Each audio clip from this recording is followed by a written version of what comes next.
Glória a Deus por esse dia, por esse momento histórico. Glória a Deus por essas vozes, por esses dons, por esses talentos que constituem o corpo de Cristo. Essa diversidade, essa multiplicidade de dons e talentos, sem os quais não existe igreja. Igreja não é feita de uma pessoa, né, nem de um perfil único. Então, eu acho que esse momento para ser uma igreja é muito importante para essa equipe pastoral tão diversa, né? Possa dizer, mandar essa mensagem, não só para a comunidade local, mas para o Brasil, Belo Horizonte, Brasil. É muito emocionante estar aqui como mulher negra também. Eu também sou igual a Davi, né? Chorona. Eu não queria chorar, né? Mas a gente chora não só de tristeza, também de fazer memória histórica, como o nosso irmão fez há pouco. E é isso. A igreja é composta dos perdedores. Nós não somos os vitoriosos da história. Nós somos os perdedores. Jesus é um perdedor.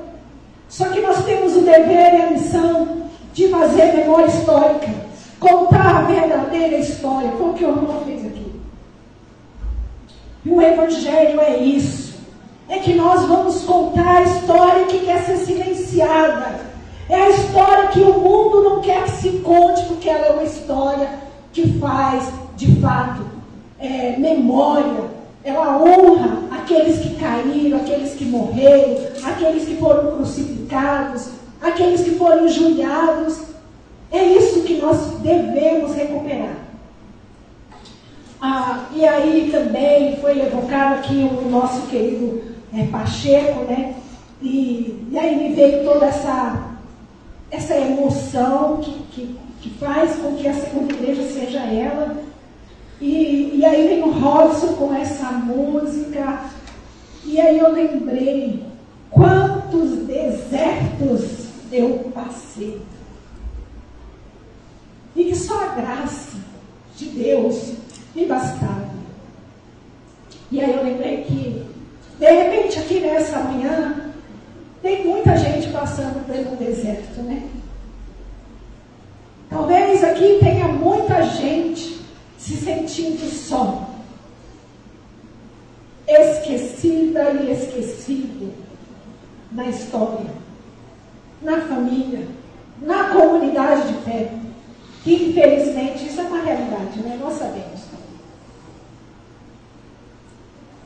Então é um desafio muito grande para mim estar aqui hoje, mas eu também sei, como diz Paulo, em quem tem eu crido. E eu sei o que Deus fez comigo. Essa é a vocação de Eliseu, né? Foi a pregação que o meu colega de ministério da IPI do Brasil pregou na minha ordenação. E por acaso eu estava com essa toga da minha ordenação. Foi ordenada pastor em 2006. 18 de março de 2006. Uma mulher negra, da periferia, pobre, esquecida, maltratada, desprezada. E Deus tem escrito uma nova história na minha vida. Como pastora, nesse momento, se você está nesse deserto, na sequidão, se sentindo só, tendo que se camuflar, não sendo vista, nem visto, nem escutado, nem escutada, eu quero te convidar nessa manhã a que a gente também, juntos, voltemos para um lugar fundacional, um lugar fundante, um poço da água da vida.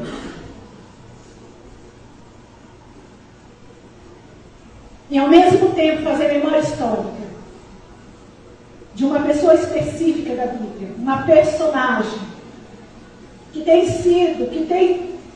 religiosos têm feito uma narrativa enganosa a respeito dela, uma narrativa perniciosa a respeito dessa personagem. E nós temos comprado uma história deturpada, que desvia o foco, que empobrece a obra de Jesus, que restringe o desejo de Deus para nossas vidas. Porque a Bíblia é feita de gente, de histórias de história de mulheres e homens, de carne e osso, que viveram as dores que nós estamos vivendo hoje. Então eu quero nesse momento, em nome de Jesus, com toda a minha fragilidade, com toda a minha vulnerabilidade, eu quero compartilhar com vocês um trecho, e eu quero pedir nesse momento, Igreja do Senhor Jesus Cristo, não deixe o Cronos devorar o seu coração nessa manhã. O tempo deste mundo se chama Cronos. Ele é representado pelo Deus que devora os seus filhos. Então, a gente está muito preocupado. Nós não temos tempo, nós temos tempo para isso, nós temos tempo mais para conversar, nós não temos tempo para escutar a palavra de Deus. Porque a gente tem o tempo, o relógio, o crono está consumindo a gente. Eu quero convidar você que está aqui nessa manhã, que está nos acompanhando, a parar o tempo cronológico e entrar na dimensão do Kairos, o tempo de Deus, que é quando a eternidade entra nesta terra, ou quando nós entramos na eternidade de Deus. Que agora seja o tempo do Senhor para a sua vida, para a minha vida, para a nossa vida como crentes. No fundo, agora é só disso que se trata. É que nós somos crentes no Senhor.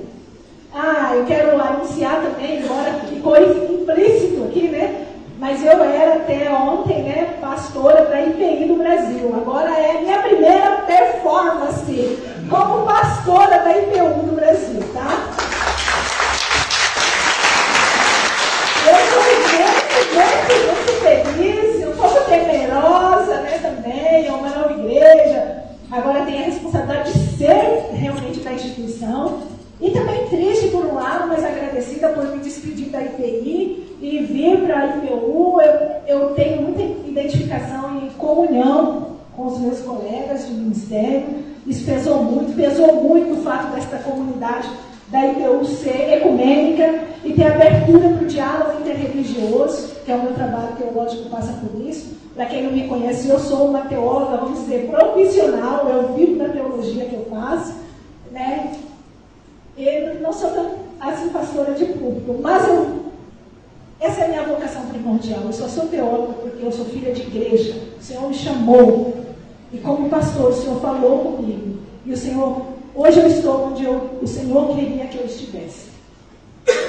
Eu tenho plena consciência disso. Sabendo nós, nessa manhã, que nós estamos no tempo de Deus. Qual que é o tempo de Deus, igreja?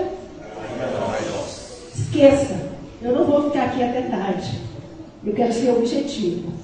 Mas, se você não parar o seu coração, tá aí, ó. Você vai perder. Você vai perder o tempo de Deus hoje. Né? O tempo de Deus que se chama Kairos. O momento em que a eternidade entra. Ou que a gente adentra a eternidade e toca o divino toca a nossa carne. Eu espero em nome de Jesus que o Senhor toque a nossa carne nessa manhã. E nós saiamos daqui diferentes do que nós entramos. Esperançosos. Amém? Amém. Vamos ler. Não importa. O texto é longo. Não importa se a gente só lê o texto hoje, tá bom? Porque o mais importante é ler a Bíblia. Nós não podemos perder isso, igreja. O mais importante é lermos a palavra e essa palavra entrar nos nossos ouvidos e chegar lá no nosso coração. A explicação é o de menos, ok? Vamos valorizar essa santa palavra e fazer memória histórica dessa personagem. Eu quero fazer uma correção junto com vocês da história dessa mulher, que se encontra em João, capítulo 4. Quando, pois, eu vou ler capítulo 4, do versículo 1 até o versículo 29. É longo, mas é importante. Quando, pois, o Senhor veio a saber que os fariseus tinham ouvido dizer que ele, Jesus, fazia e batizava mais discípulos que João, se bem que Jesus mesmo não batizava, e sim os seus discípulos, deixou a Galiléia, retirando-se outra vez deixou a Judéia, retirando-se outra vez para a Galiléia. E era-lhe necessário atravessar a província de Samaria. Chegou, pois, a uma cidade samaritana chamada Sicar, perto das terras de Jacó, que Jacó dera a seu filho José. Estava ali a fonte de Jacó. Cansado da viagem, assentara-se Jesus junto à fonte, por volta da hora sexta. Nisto, veio uma mulher samaritana tirar água. Disse-lhe Jesus: dá-me de beber, pois seus discípulos tinham ido à cidade para comprar alimentos. Então lhe disse a mulher samaritana: como, sendo tu judeu, pedes de beber a mim, que sou mulher samaritana? Porque os judeus não se dão com os samaritanos. Replicou-lhe Jesus: se conheceres o dom de Deus, e quem é que te pede, dá-me de beber, tu lhe pediria, e ele te daria água viva.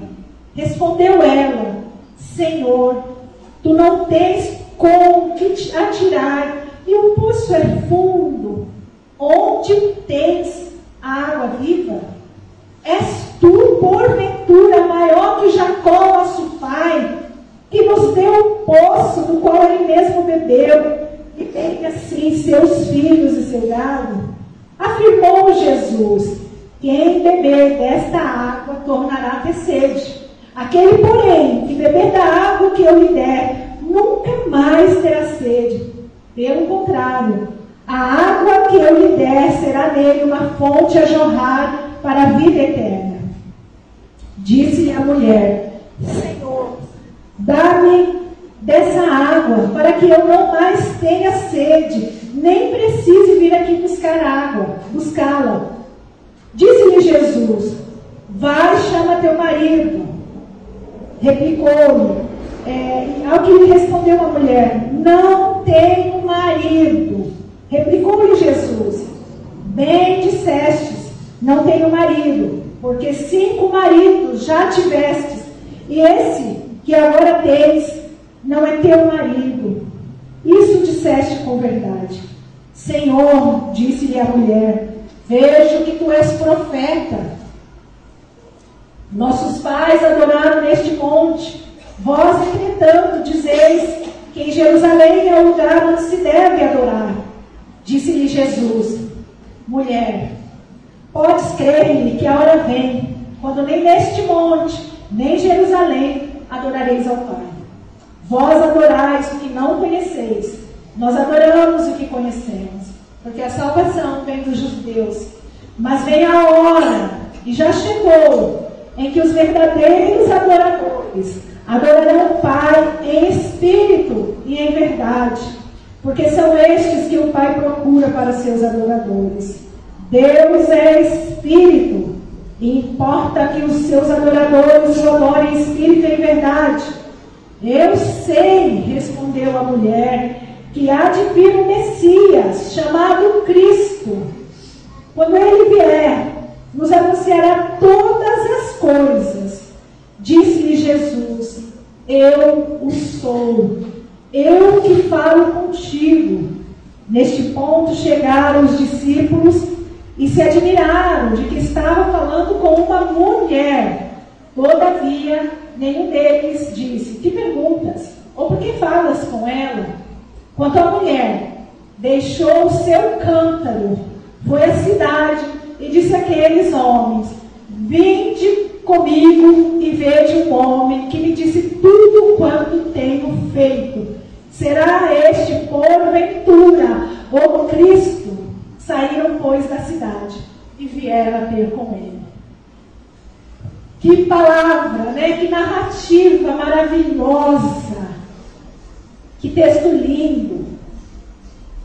Fazer memória dessa mulher, e que eu tenho essa oportunidade, né, de rememorar a história dessa linda mulher. Essa linda história. Eu acho que quase todo mundo já ouviu falar, né, dessa narrativa. Já ouviu uma pregação na internet, nas igrejas, sobre a mulher samaritana. Certamente você ouviu dizer que é uma pecadora, que tem muitos maridos, que esse último, ela teve 5 maridos e o 6º, que agora ela tem, não é dela, não é marido. Eu ouvi ainda essa semana uma pregação de um reverendo dizendo que essa mulher tem uma vida sexual promíscua, e ele afirma, ela tinha distúrbio sexual e gostava de homem casado. Ouvi isso numa pregação essa semana. Reverendo, colega de ministério, reformado.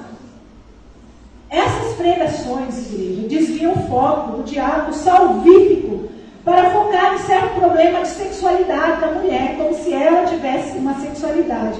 E com isso acaba esvaziando a grandiosidade da mensagem dessa passagem e apaga o protagonismo das mulheres no texto bíblico. Esse tipo de interpretação, que é muito comum, senso comum, vê essa mulher assim, como uma promíscua, uma pessoa com distúrbio sexual e uma que vai atrás dos homens casados. Esse tipo vê o corpo das mulheres na Bíblia sempre como uma ameaça.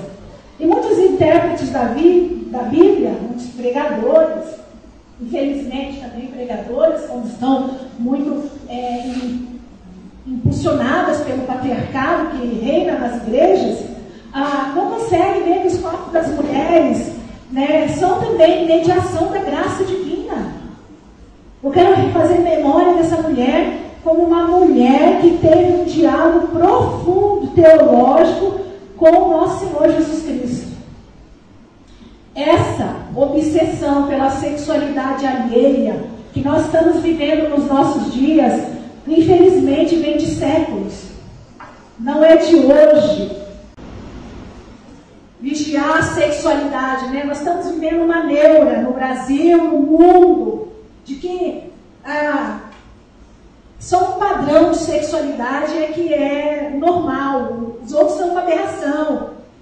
Ô igreja, isso aqui, desde os tempos aqui, olha, esse não é o problema da Bíblia, do texto bíblico. Mas os intérpretes da Bíblia dizem que esse é o problema.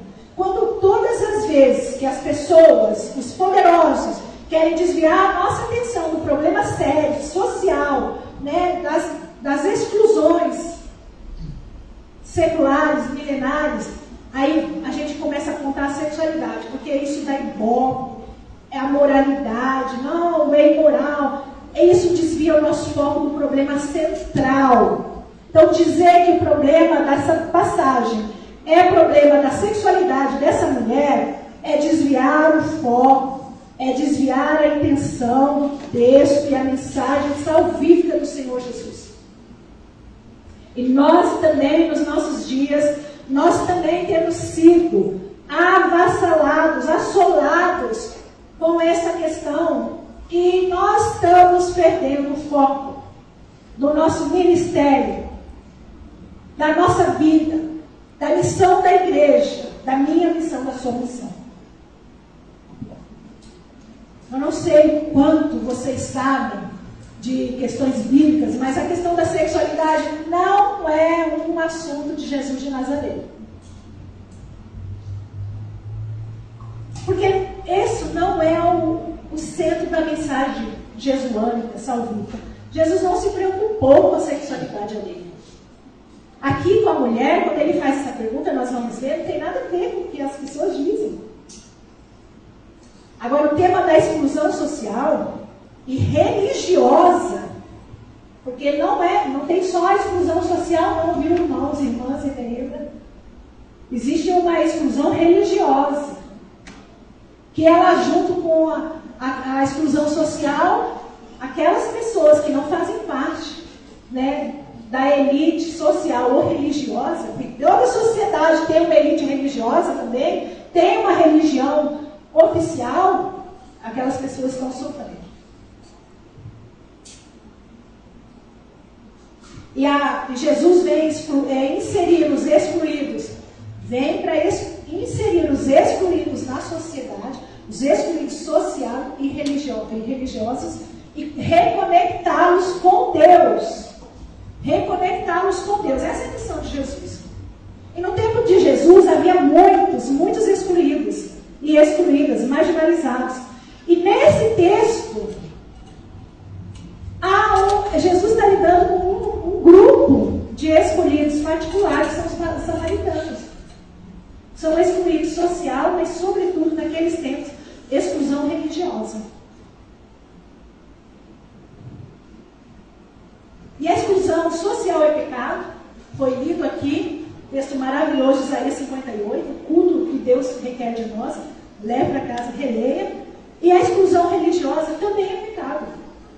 Porque é querer privar um grupo, por qualquer coisa, um grupo identitário, né, da presença de Deus. É dizer que essas pessoas não merecem estar diante de Deus, que isso é um privilégio só de uns poucos. Seja porque é branco, seja porque é rico, seja porque é hétero. Tudo isso é pecado. Então, como compreender a mensagem teológica dessa passagem? Nós precisamos entender brevemente quem são os samaritanos nos tempos de Jesus e perguntar depois quem são os samaritanos dos nossos tempos. E é preciso, igreja, remover a tampa do poço. Sabe o poço da fonte da água da vida?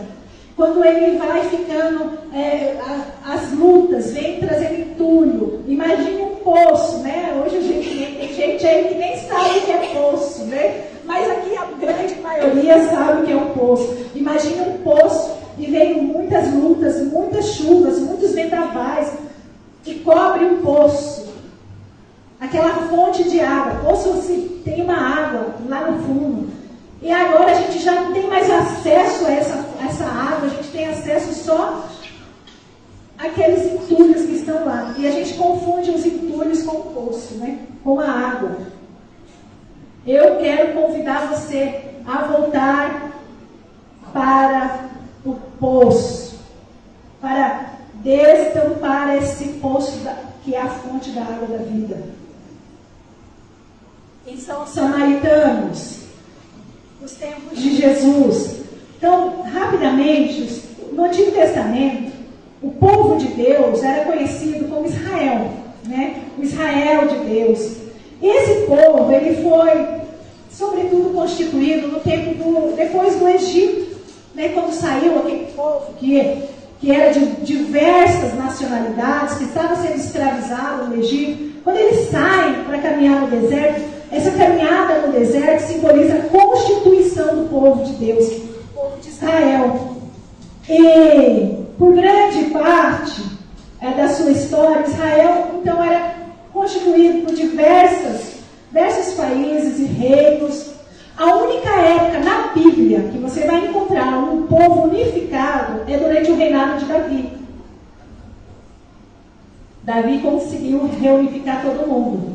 Mas depois da morte de Davi, com o seu filho que veio a assumir o reinado, houve uma divisão entre reinos do norte e reino do sul.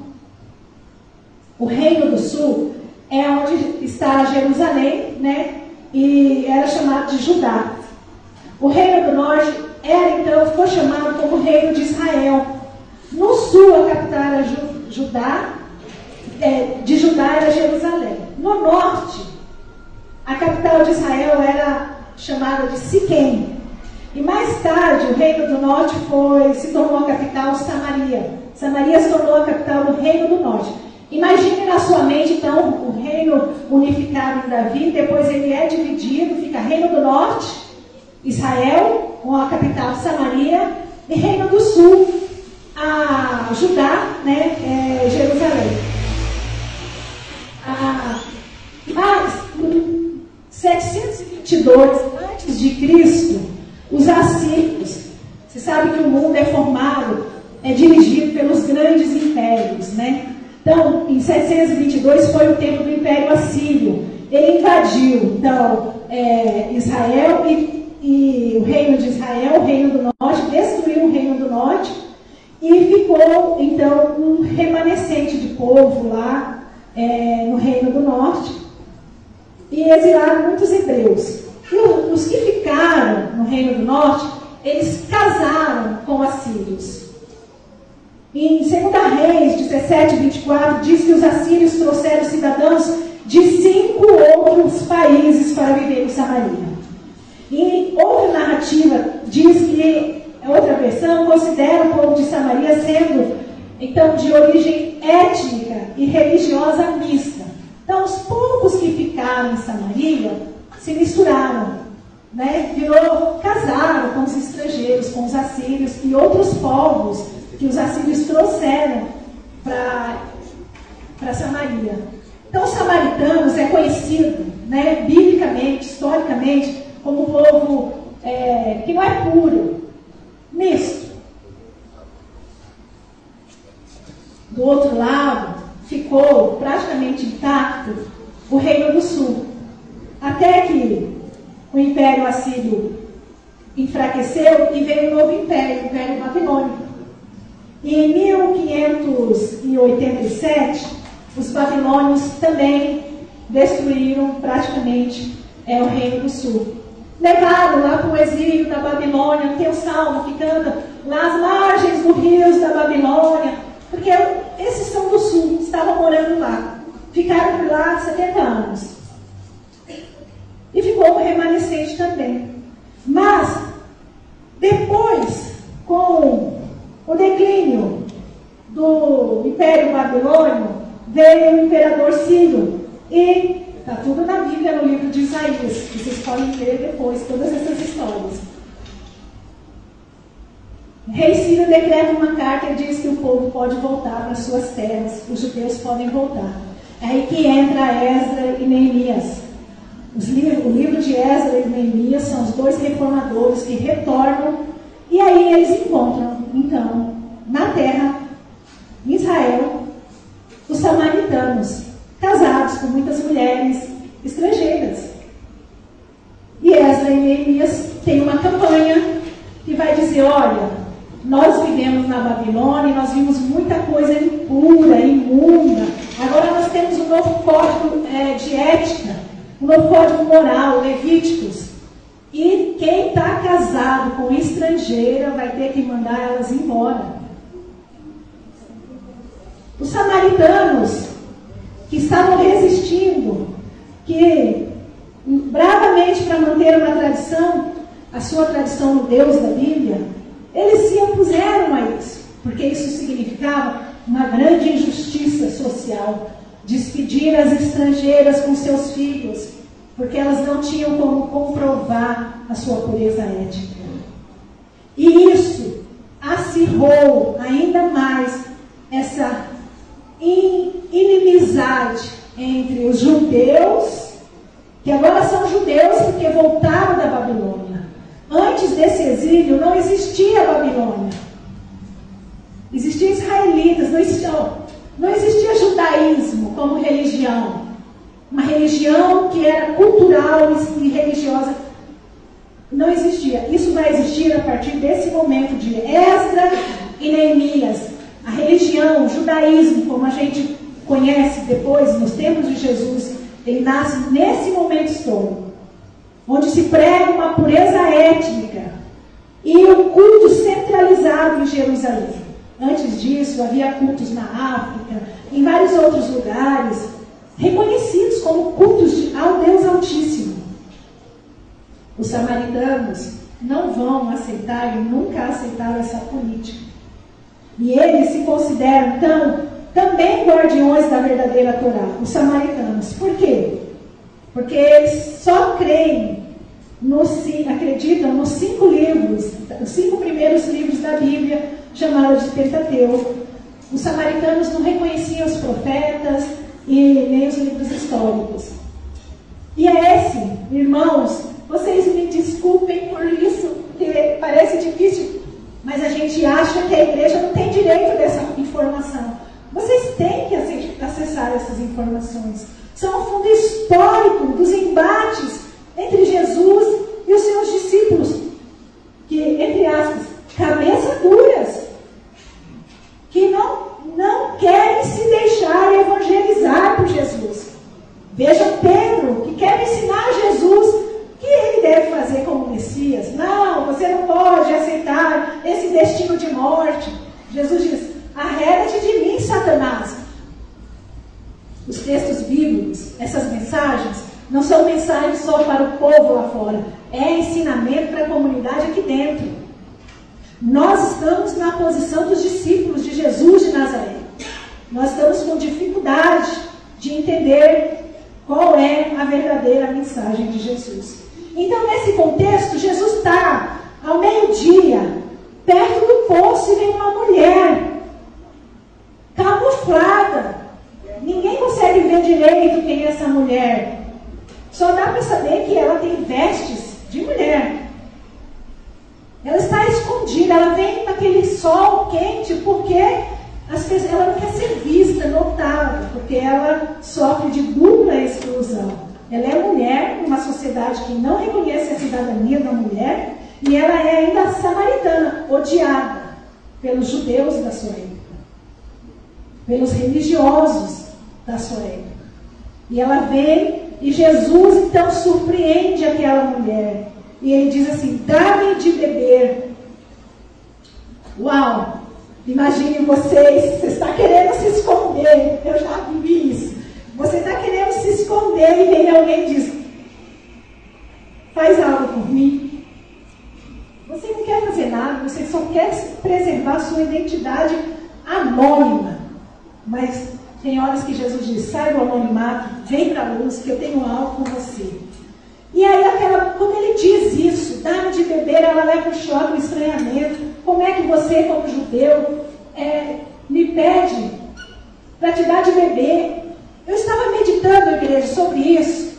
E eu fiquei pensando, olha, para a gente ter uma ideia do que é isso. Sabe aquela pessoa mais desprezível que a sociedade acha? Aquela pessoa que ninguém dá valor, que ninguém quer contato, que ninguém quer conversar, e vem o todo amoroso do universo e diz para essa pessoa: me abençoa. Imagine uma pessoa que você despreza aqui, e você fala assim: olha, ora por mim. Você teria coragem hoje de sair aí e encontrar a pessoa mais desprezível e falar: me dá uma bênção, ora por mim? Jesus se coloca nessa posição quando ele faz isso com essa mulher. E aquela mulher, ela entende na hora o que está acontecendo. E ela fica chocada. Como é que é isso? Você não sabe que entre nós é uma relação impossível? Você não sabe que, historicamente, religiosamente, a gente não podia nem conversar? Como é que você pede algo tão profundo para mim? E aí, tem toda essa narrativa que nós lemos, ela começa, aí Jesus vai refutar, né? Ele diz: olha, se você soubesse quem é que está pedindo esse favor para você, quem é que está começando a engatar essa troca, a gente podia dizer assim, de dons, né? Essa troca de dons. Quem estuda um pouco sabe, né? A troca de dons. Se você soubesse quem é que está aqui entrando agora em diálogo com você para estabelecer uma relação de troca de dons. Jesus não se colocou como superior, eu vou te dar, não. É uma troca. Jesus reconhece o valor da alteridade, da diferença. Me dá um espaço aí, você me dá um espaço, eu entro na sua vida e depois você vai entrar, vai mergulhar na minha vida, que é muito maior do que você imagina.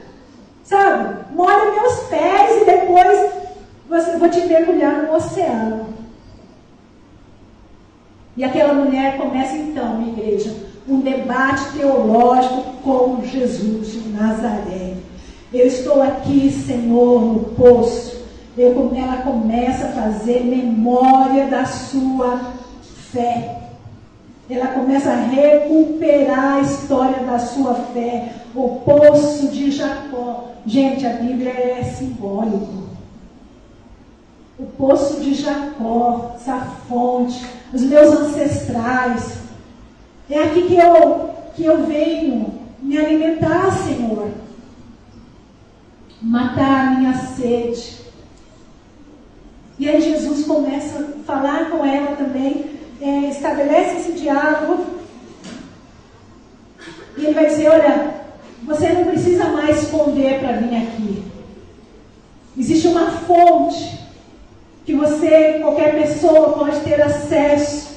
E você não precisa mais se ocultar sua identidade para ter acesso a essa fonte. Não é templo, não é Gerizim, porque ela diz é Gerizim que se adora, né, lá no monte sagrado dos samaritanos, ou é em Jerusalém, lugar dos judeus. Jesus vai dizer, filha, não é nem lá, nem aqui. Não é nem no mundo presbiteriano, reformado, católico.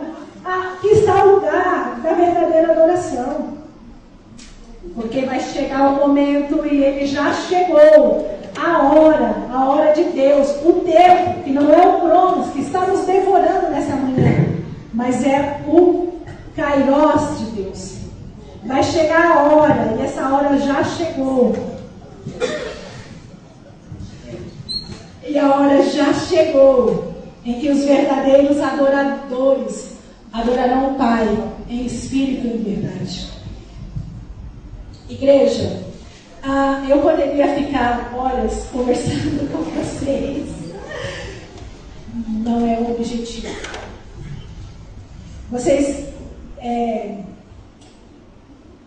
quando o Messias chega, quando Jesus chega, quando ele entra em contato com cada um de nós, quando ele entrou em contato com você, comigo, conosco, com essa mulher, nossa matriarca, nossa ancestral da fé, ele inaugura um tempo novo. Ele estabelece uma relação tão íntima conosco e com a divindade, qualquer que seja o nome que a gente dê a ela, Ruá divina, né? Deus Pai e Mãe, que tudo muda na nossa vida.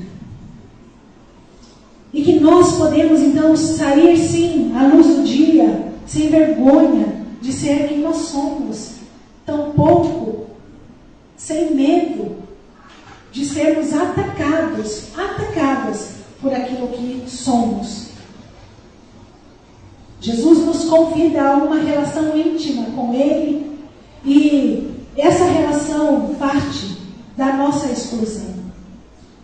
Eu não sei você, mas eu acredito que a grande maioria aqui dentro, nesta manhã, é constituída por excluídos e excluídas da sociedade. Ou porque é mulher, ou porque é negro, ou porque é pobre, ou porque tem outra orientação sexual. Mas nós não somos, Paulo já disse, né, que nós não fomos chamados entre os poderosos deste mundo.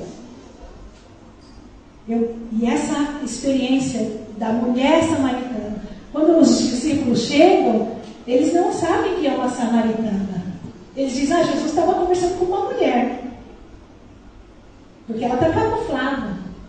Eles não falam mulher, mas o texto bíblico fala mulher samaritana no começo. Mas os discípulos só veem uma mulher e ficam admirados. não ousam questionar Jesus. Imagine se eles soubessem que era uma mulher samaritana.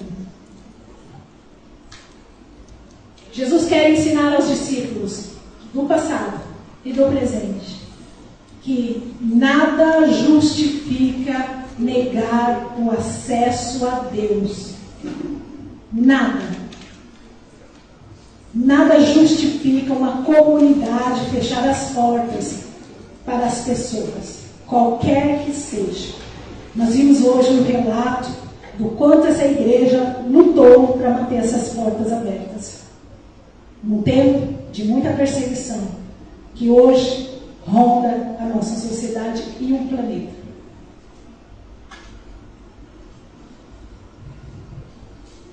Quem são, igreja? A Bíblia é uma mensagem que deve ser interpretada, né? À luz do nosso contexto. Quem são, igreja, hoje? Os nossos samaritanos e samaritanas. Quem são os samaritanos? Você conhece algum samaritano? Eu não conheço.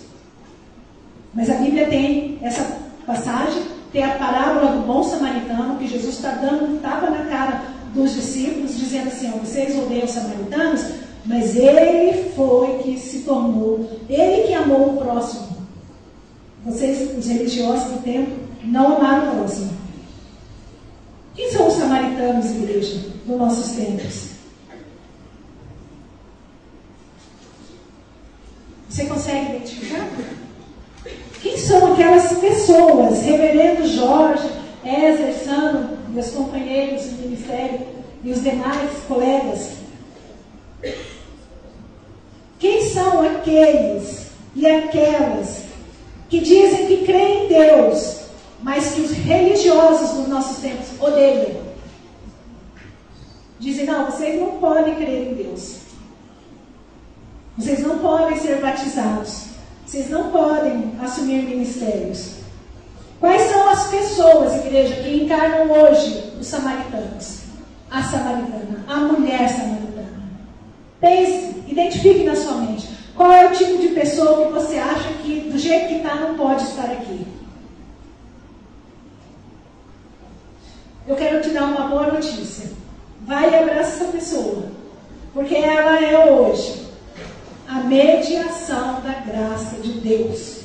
Porque é ela que vai anunciar às pessoas que estão lá fora, perdidas, na sequidão da vida, que Jesus é o Messias. Como a mulher samaritana deixou o seu cântaro e foi, eu encontrei o Messias. E a Bíblia depois vai dizer que os samaritanos vieram em multidão até Jesus. E Jesus disse para os discípulos, vede, os campos estão prontos para a colheita. Querida igreja,